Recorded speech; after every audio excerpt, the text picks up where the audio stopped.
I think ethos is definitely important. Having this freedom element. I think it'll just kind of. I think personally, I think it'll bear out a little bit, just given that there's this general freedom element of holding Bitcoin. Like the self custody Yep. Bitcoin maxis are always going to Yeah. exist, and they're like to the extent that uh, the Bitcoin price rallies to $5 trillion, $10 trillion, those voices are Mhm. going to get a lot louder. They're going to get Yeah. involved in politics. They're going to start running businesses. All of the Bitcoin is going to That's go a into great point. different areas. So like anybody that's early in this like sphere of the Bitcoin world, what I've seen is not a lot of them are exiting. They're identifying opportunity to improve the world. Mm. So I'm which kind of like my role, like what I'm doing right now at Strive, Mhm. right? Like I, I, I left reinsurance, fiat world. I didn't have a job for 6 months, and I found an opportunity where I could make a difference in Bitcoin. It's like this is like I probably didn't have to work, but uh, Right. this is an opportunity for me to make the world a better place. And like as all of this gets it improves, like everybody that's part of the network, you realize that very quickly just by holding the Bitcoin itself, like you have a duty to protect the network. Mhm. And so, are there going to be bad actors everywhere? Absolutely. Are there going to be people that try to um, destroy things or bad people in power? Absolutely. I think that's just inevitable, and that's a part of living in a just a world with different Yeah. types of people. So um, I think the incentives are aligned personally that to protect the network in the most appropriate way.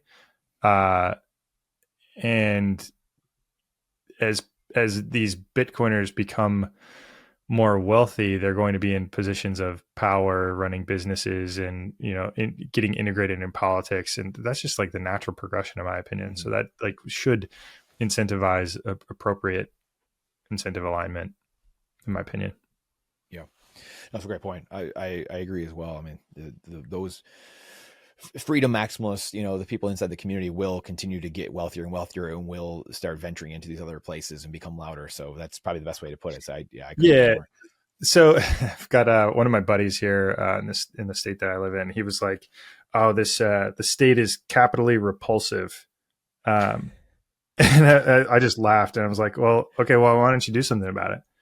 And that kind of hurt. That kind of hurt a little bit because it was like, "Oh, I just want somebody else to fix it for me," you know.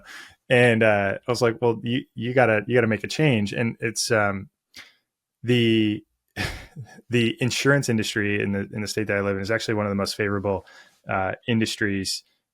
It's one of the most favorable states from a regulatory standpoint for insurance companies. And then you think back, I was like, why?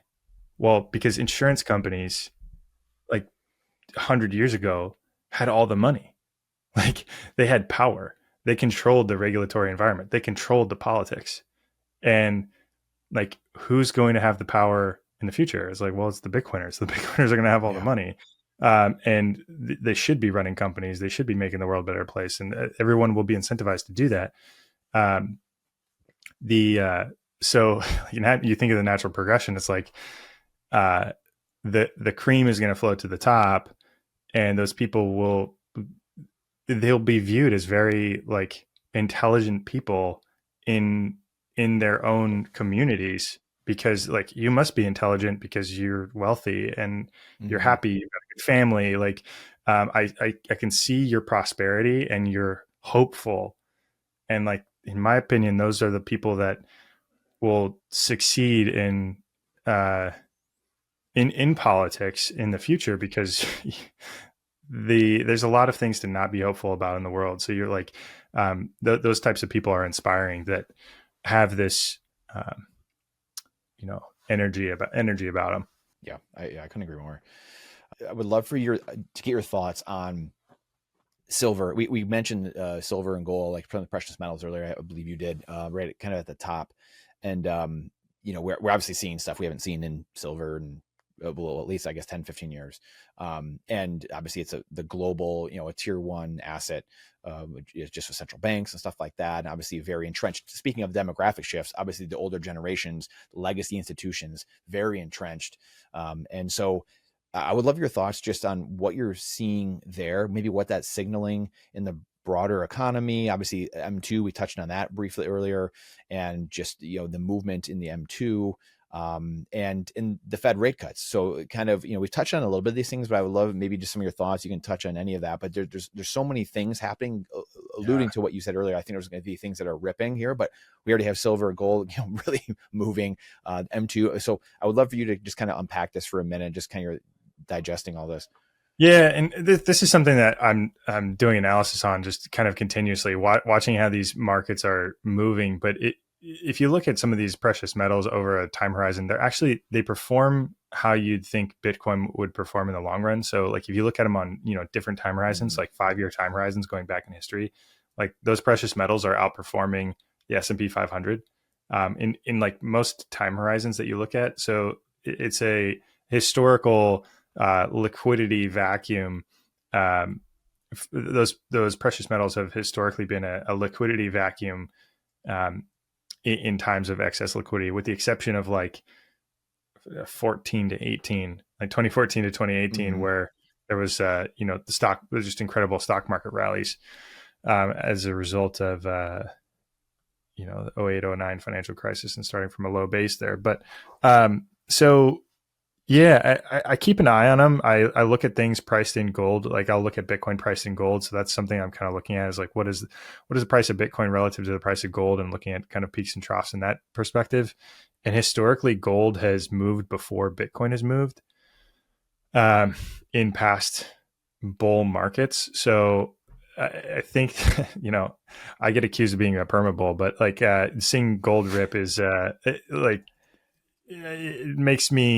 it makes me bullish about Bitcoin, just looking at the historical trends of like, okay, gold is ripped. There's been like a blow off top, and it's like a shift back into taking this increased energy and putting it in different places. So that's something I'm looking at. The federal interest rates are interesting to watch how this stuff moves relative to like yield curves and mortgage rates and things like that too.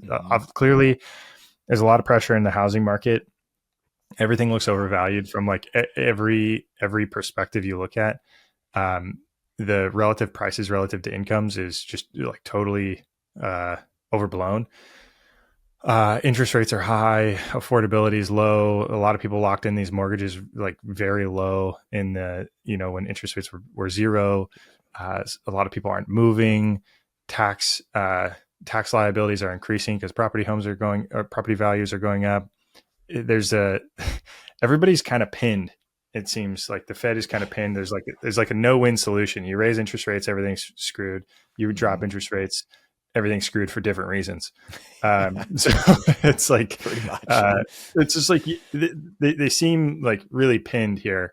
And obviously I think the market is forecasting like another couple 50 or 75 basis point rate cut over the next couple of months. It'll be interesting to see like market dynamics and how this kind of flows through.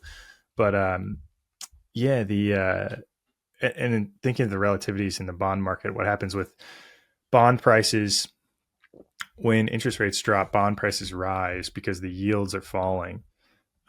So there's just a lot of interplay and movement with all of these different things, and it's all interconnected. And it'll be interesting to see that. One thing I'll be trying to analyze too is if the market starts to treat Bitcoin as like a risk off asset, or like how the correlation changes to interest rates and these other instruments and other sectors. So just something I'm keeping a lookout on. If you like that clip, then you definitely got to check out this next spicy clip. I think you're really going to like it. Come on, check it out. But if you want the full version, the full interview, then check that out over here. Come on, do it. I'll see you in there.